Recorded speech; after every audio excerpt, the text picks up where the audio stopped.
च्या शिरूर शहरालगत ग्रामीण भाग अधिक मोठ्या प्रमाणामध्ये आहे।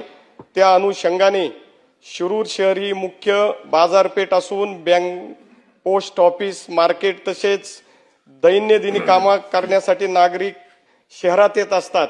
परंतु नागरिकांना मुख्य बाजारपेठ येण्या जाण्यासाठी किंवा त्या ठिकाणी रस्ते अरुंद असल्यामुळे विविध धार्मिक कार्यक्रमांमुळे मिरवणुका निघत असतात। परंतु गावठाण भागामध्ये पार्किंगची सुविधा व आरक्षण नसल्यामुळे नागरिकांना दररोज पार्किंगच्या समस्येला त्या ठिकाणी तोंड द्यावे लागत आहे।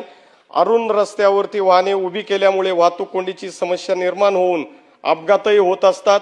म्हणून शिरूर नगर परिषद हद्दीतील मंजूर विकास आराखड्यानुसार सिटी सर्वे गट नंबर 20-15 या ठिकाणी सार्वजनिक बांधकाम विभागाचा 30 मीटर रोड लगत राखीव भूखंड असून तो शिरूर नगर परिषद हस्तांतर करून या ठिकाणी बहुमजली पार्किंग व्यवस्था नगर परिषद मार्फत करता येईल।